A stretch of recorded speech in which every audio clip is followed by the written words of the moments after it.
So we're on to the next item on the agenda, which is our Red Talk. For you people who are new, that's like a TED Talk, but way better. So our Red Talk this month is from Bill Fletcher Jr. Super honored to have him join us. This is a talk on the history of labor's relationship to the racial justice struggle. Bill, are you ready to speak to us? Yeah, absolutely. Wonderful. Thank you so much for joining us. Take it away. So, yeah, go ahead. Laura, this is Jamie. Jamie, were you going to do an introduction of yes, Bill? Yes. Okay, sorry for that. Yeah, Jamie, go ahead and do an introduction. Yeah, we're going to do it. We're going to do a kind of interview format. Can you hear me? Okay, great. Yep. So hello, comrades. I'm Jamie Partridge with the Labor Working Group, and today's Red Talk is on the history of labor's relationship to the racial justice struggle with Bill Fletcher, who is our nation's leading socialist labor educator. And as the education director of the National AFL-CIO in the 1990s, he led their common sense economics labor education programs, which were essentially bringing a Marxist perspective to rank and file unionists. And Bill Fletcher's been active since his teen years. He was a welder in a shipyard, therefore in the labor movement. And over the years, he's been active in workplace community struggle, as well as electoral campaigns, worked for several labor unions, and he's a member of the DSA and has served on our International Commission.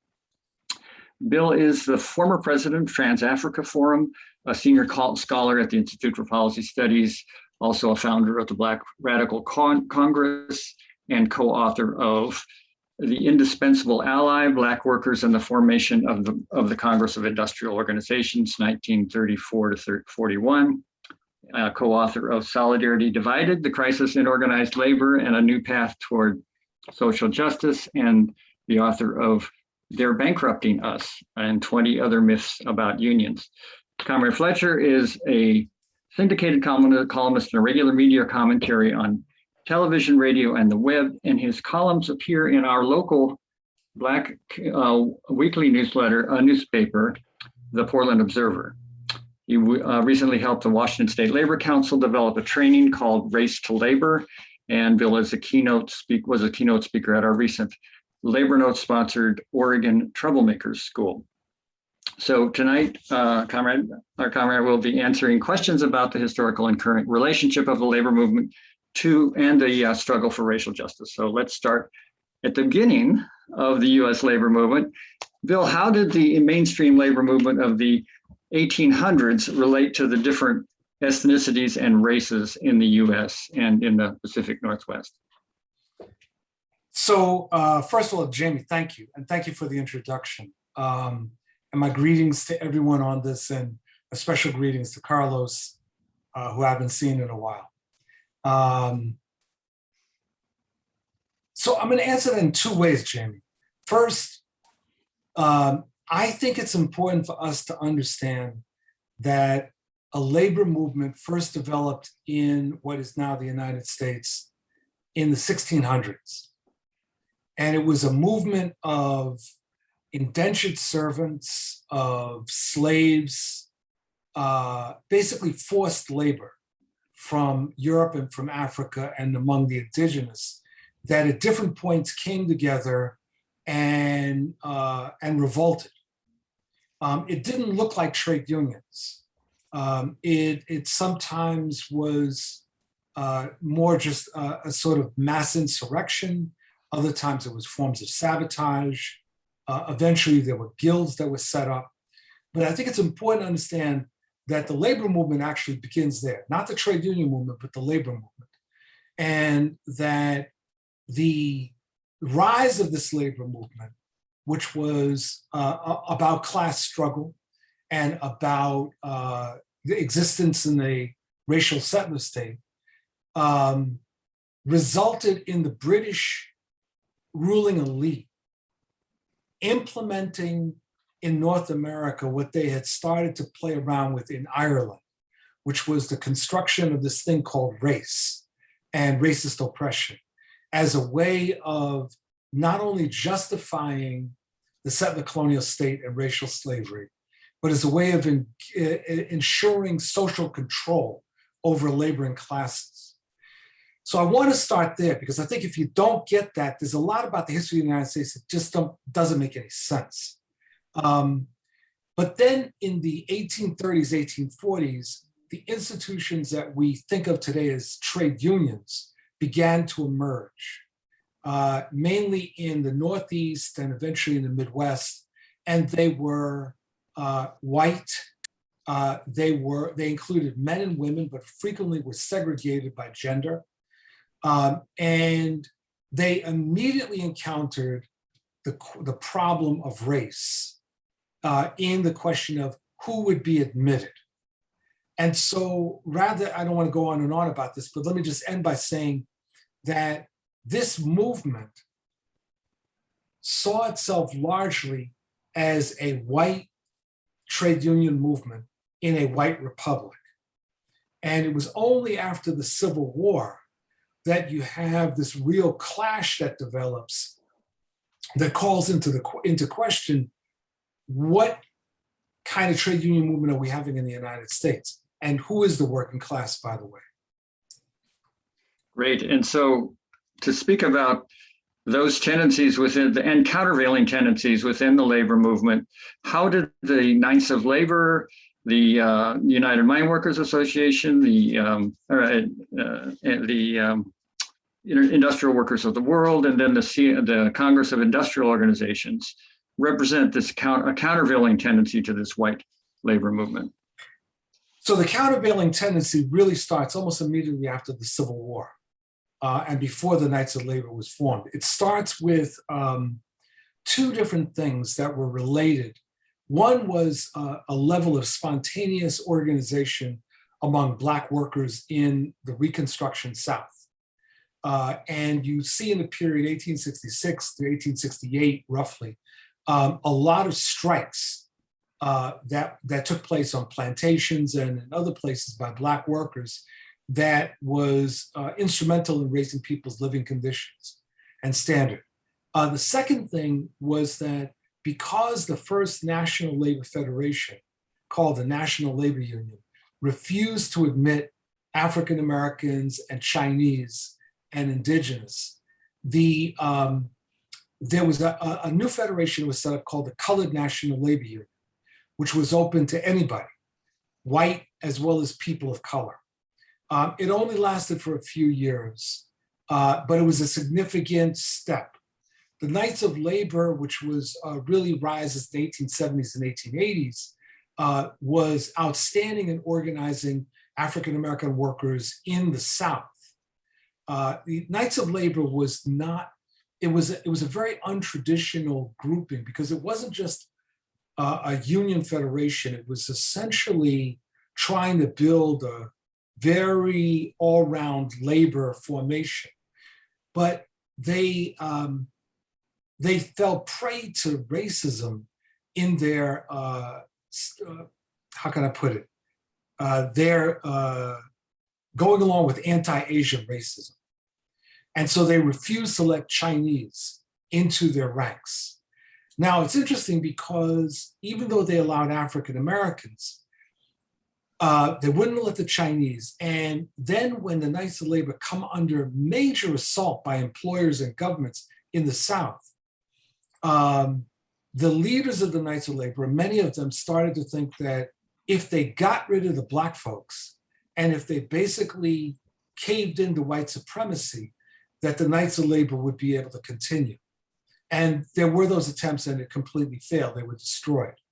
The American Federation of Labor, founded under the leadership of Samuel Gompers, originally held high the idea of organizing all workers, regardless of race, gender, national origin, but was focused on skilled workers as opposed to unskilled manufacturing workers.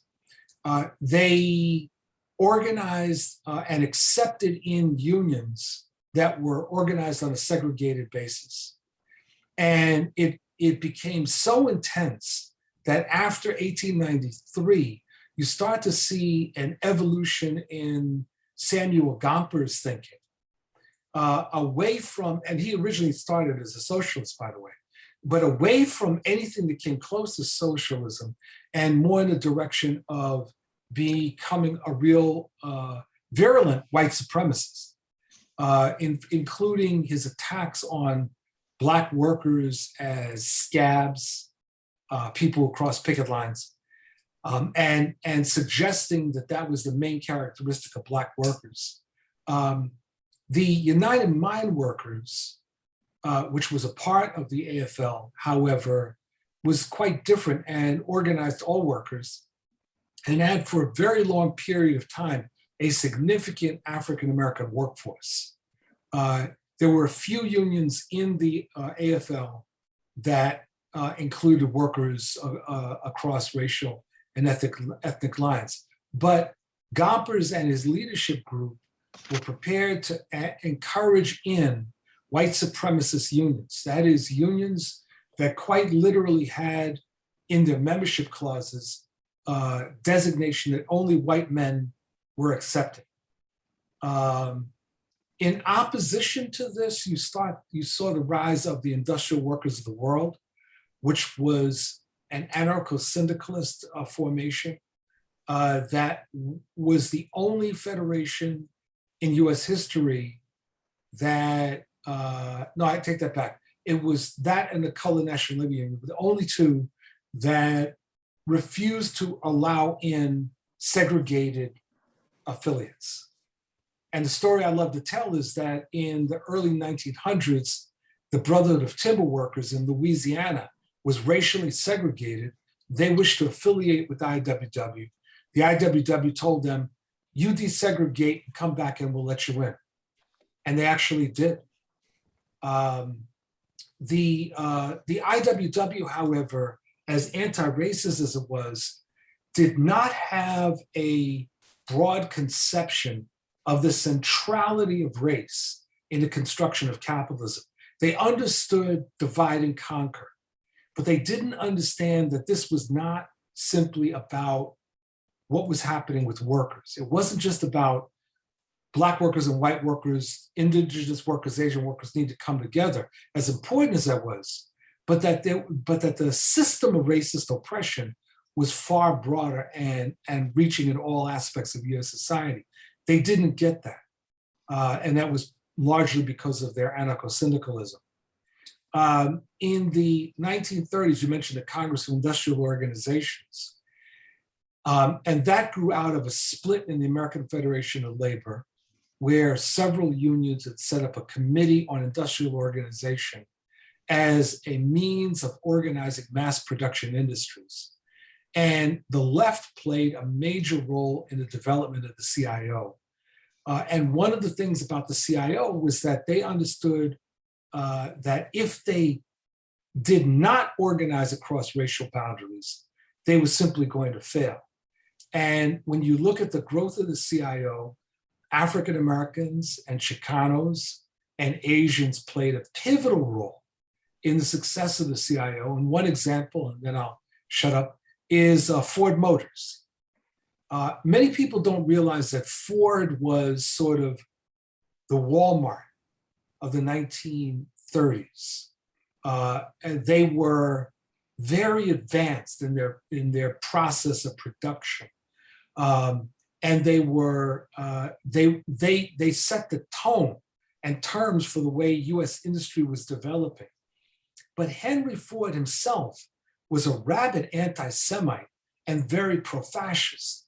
But he was a very smart one.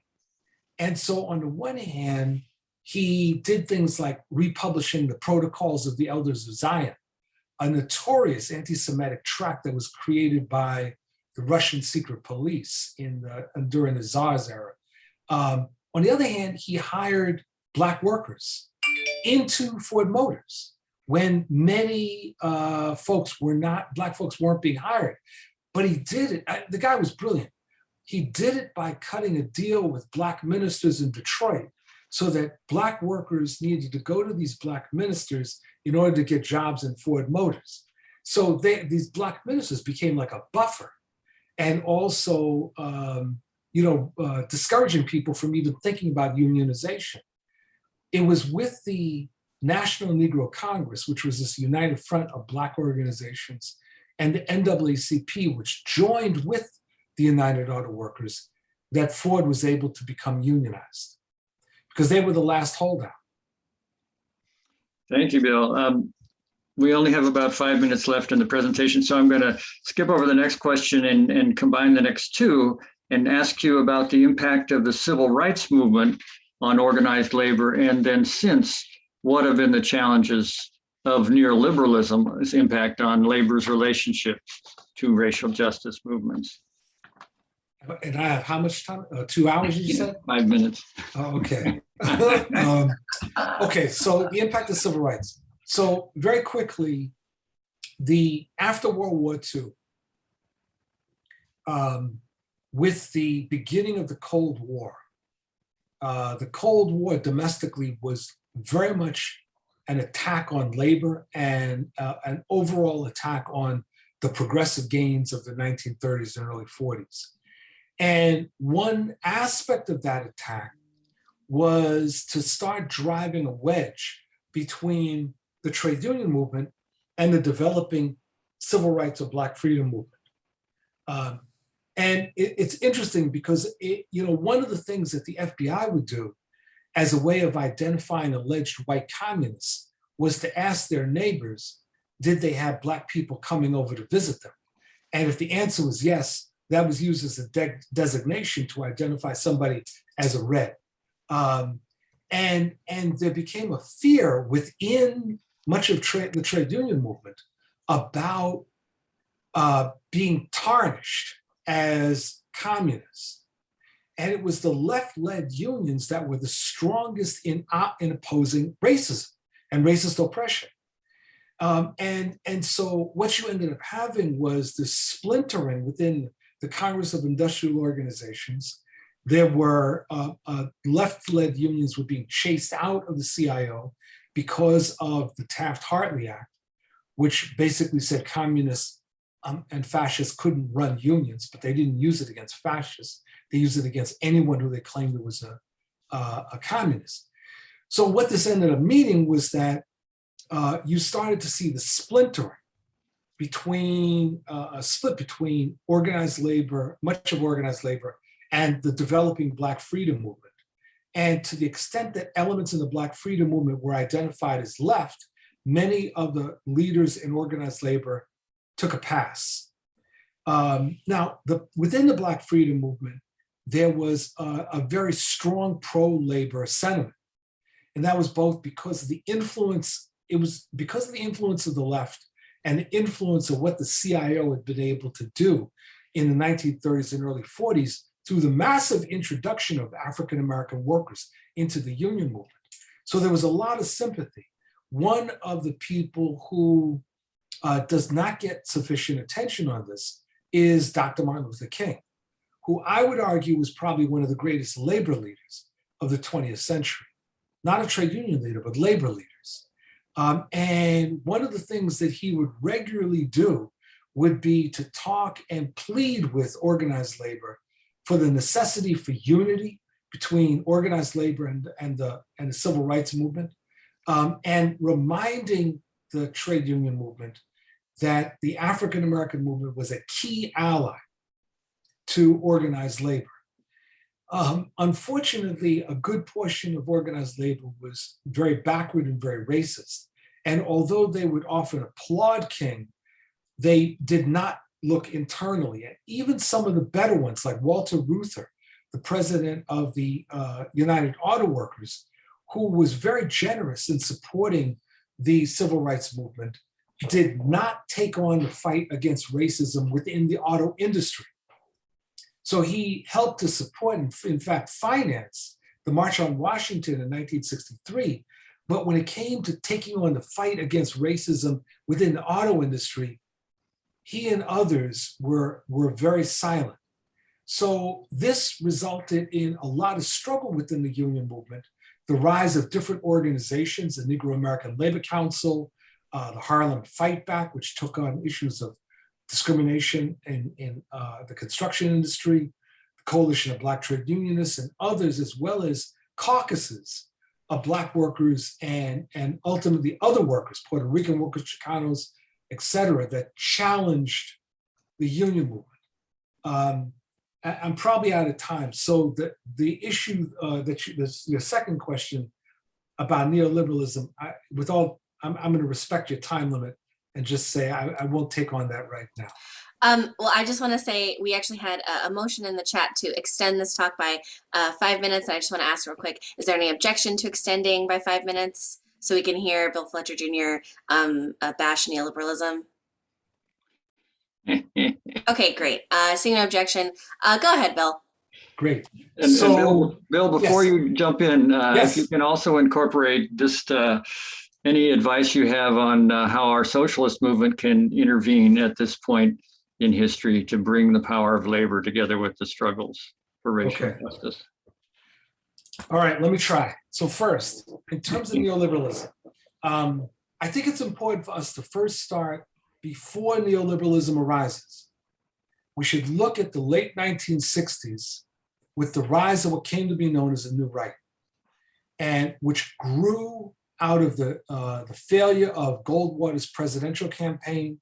It grew through the support that was achieved by George Wallace in his campaigns and Richard Nixon in his campaign in '68, particularly his notion of the Southern strategy, which was the white people strategy, how to get white people to move out of the Democratic Party into the Republican Party.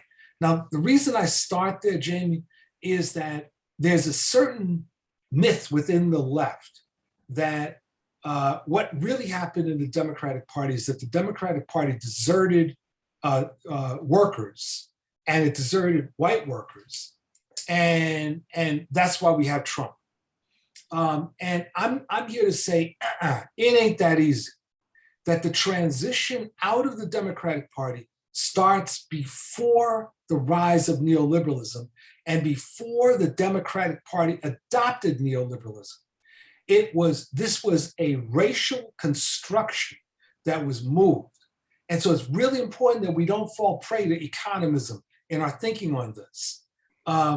That there was the development of the New Right, led by people like Richard Viguerie and Paul Weyrich, was brilliant in understanding the necessity for a multi-decade strategy that involved mass movements, litigation, and legislation and political action. And they moved that as a counterattack to the progressive victories that we had won in the 40s, 50s, and 60s and early 70s. So neoliberalism enters the picture and fuses with this. And that's what we start seeing in the persona of people like Ronald Reagan, who articulated the politics of the New Right and the economics of neoliberalism.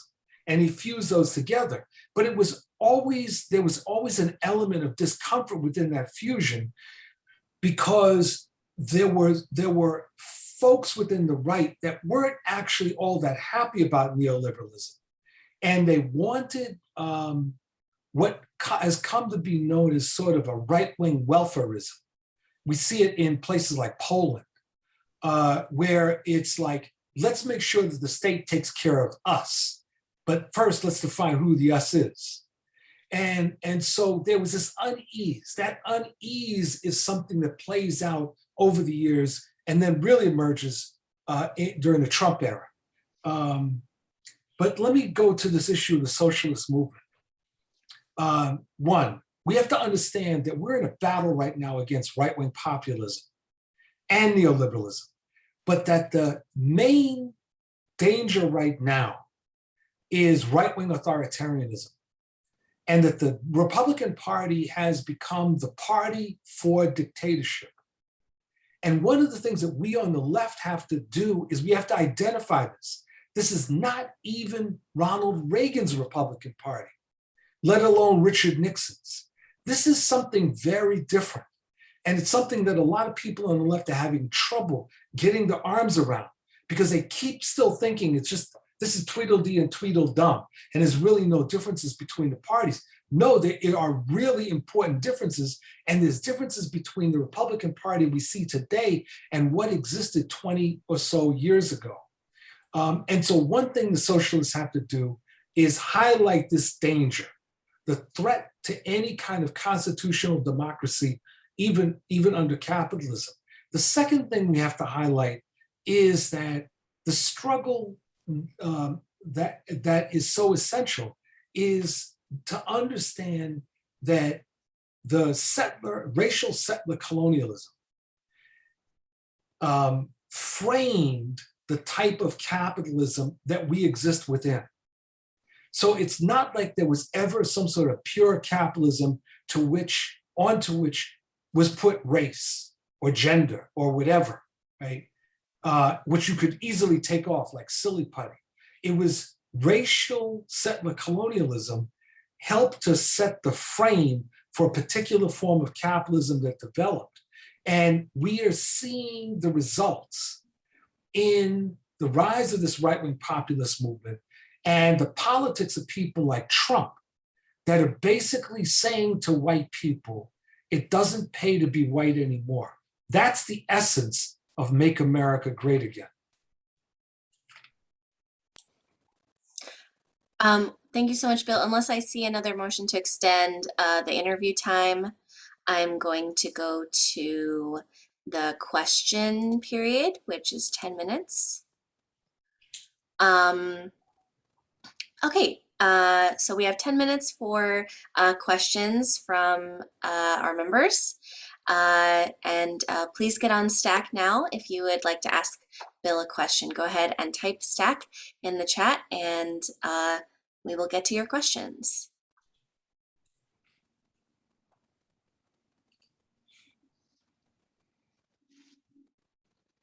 Lance, go ahead. Hi, I just first want to say that this was really great and I'm really glad you came out to talk about this. Sort of early on, you mentioned that the IWW didn't really get the central role that racism played within capitalist formation here in the United States. And you tied that to their roots of anarcho-syndicalism. Can you just expand on that a little bit? Sure. If that's something you could do. Yeah, thank you. Anarcho-syndicalism, which in Europe and other places is called revolutionary trade unionism,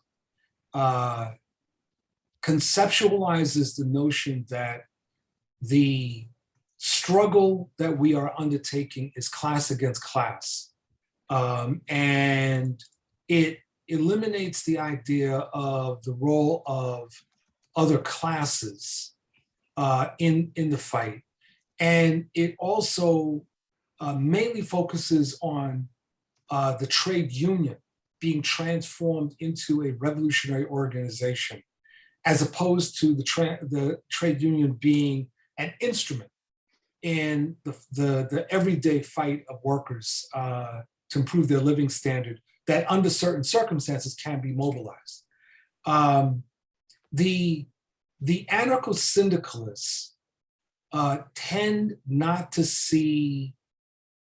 understand that class struggle is not simply between workers and capitalists, but also involves other classes in different ways.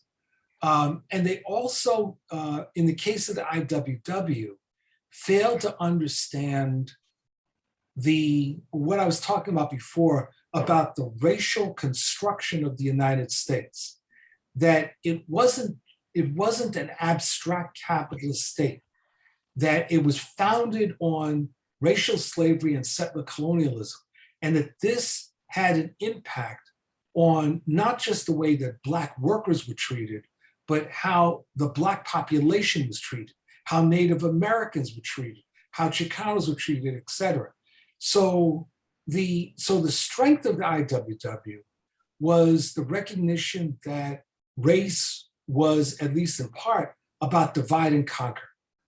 And they were vehement in opposing this. And they would often say to white workers, if you were drowning and a Black person was walking by, would you reject their help because they were Black, right? I mean, they put it very starkly. But what they didn't understand was that, for example, the issue of Jim Crow segregation was not just about the segregation of workers in workplaces, but it was about the separation of populations and the totality in something called white supremacist national oppression. They just didn't get it. That just did not correspond to their framework. And that changes within the left by the 1920s as there's a shift within the Communist Party that was in part brought on by some domestic and some international factors.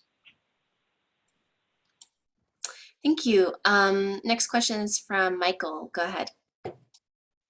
This has been great. It's been great to hear this. What we're seeing, we're noticing in Oregon, in every county around the metropolitan area and in the rural counties, is this rise of protests at school boards that combine anti-mask movement with anti-trans movement and an anti so-called critical race theory, whatever they view that as, kind of this fusion of this. And I'm wondering, as a student of the right, whether you are seeing that nationally and whether this is going to be the face of the right in 2022. Check. Great question. Yes, it's all over the country. It is part of the face of the right, and its roots go back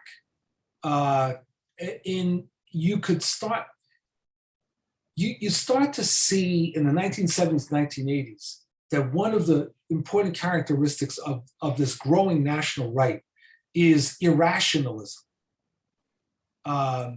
Not just simply being irrational, but that is developing an entire framework that is itself irrational.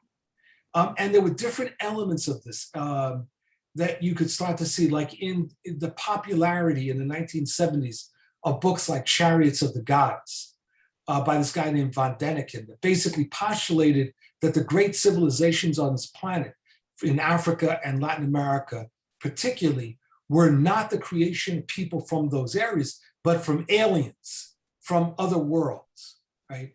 And so you start to see these notions that become part of the currency within the right to try to explain a changing world, the breakdown of colonialism, the changing role of people of color and women within the United States. And so what you're describing, Michael, is part of that irrationalism. It's that irrationalist counter-revolution that is basically trying desperately to reclaim the 1950s, when men were men and women were girls. Black people knew their place. There were no Latinos unless they were making tacos, and Chinese just made Chinese food.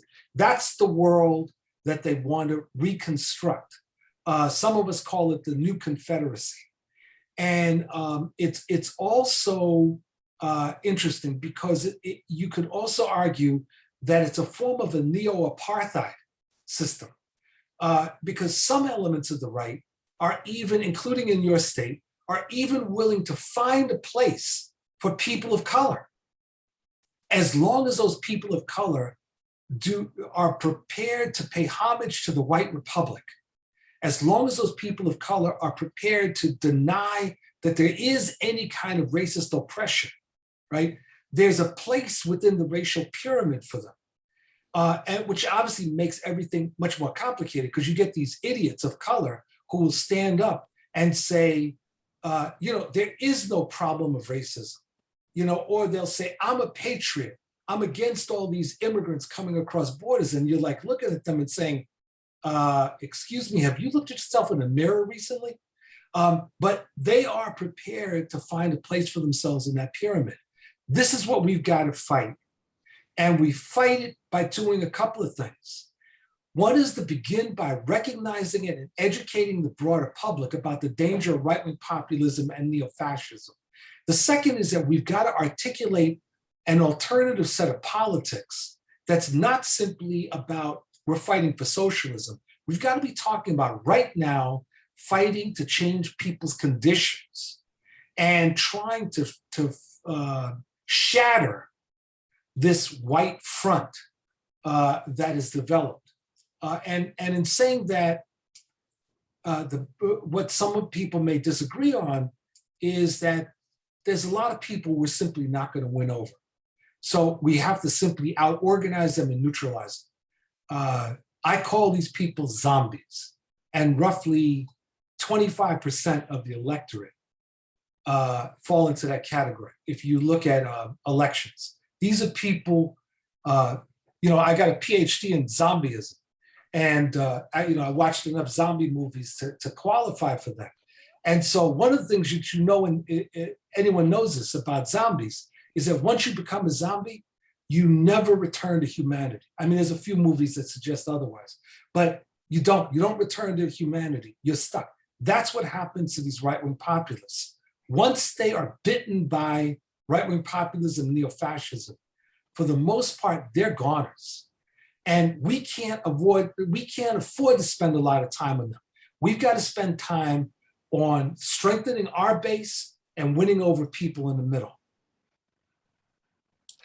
Great. I'm just going to ask, because we have a couple more people on stack for questions, is there any objection to extending the question period by 5 minutes so we can get to those last two people? Okay. Not seeing any objections, so I'm going to go to next person is Karen. Karen, would you like to ask your question on mic?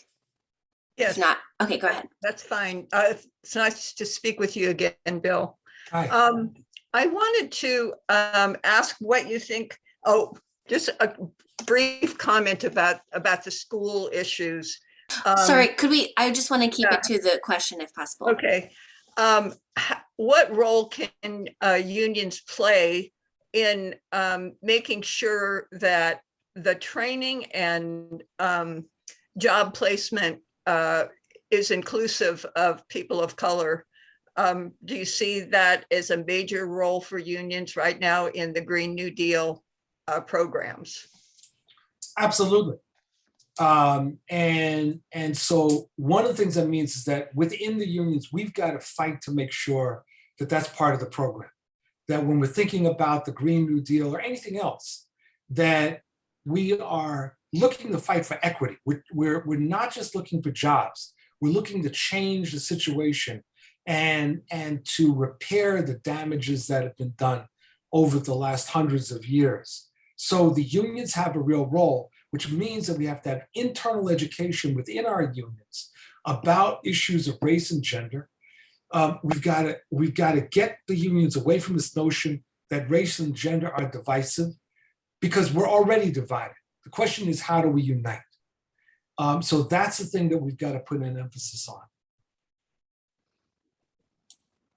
Great. I think our last person on stack is Chris. Chris, please keep the question short. Yep. Bill, you talked about how the new right had a multi-decade horizon and developed a strategy with that kind of time frame. Does the left today need something like that? And if we do, how would we do that? So short answer is we absolutely need that. I think that DSA needs that. Other portions of the left do. There's a number of different ways. So what the right did is that they started developing think tanks like the Heritage Foundation. And they started playing with different possibilities. We need to have our own version of that, or the war colleges, where we're doing scenario planning and looking at different possibilities for the future. And we need to be very anti-sectarian in this, and including different portions of the left, including people we don't happen to like, as long as those people are going to be constructive. we need to be thinking right now about how do we win power in cities, counties, and states? And what is our program? So, for example, I'm talking with people right now about new approaches to manufacturing and to developing new manufacturing in the United States on a different basis. That needs to be a central portion of what our political action is. So it's not going to just be a left project. It needs to be a project we on the left initiate, but bring other forces in. We also have to be operating in the same way that the right did: litigation, legislation, and mass movements. And I'll give you an example. What the right wing understands better than we do are ballot initiatives, right? And they do them all the time. And they'll do them even when they know they're going to lose, because one of the things that they want to do is draw the energy of liberals and progressives away to take care of situations, but they also want to use those to build up base areas. So we need to be thinking much more about ballot initiatives. I mean, the Florida ballot initiative to restore voting rights for the formerly incarcerated was brilliant.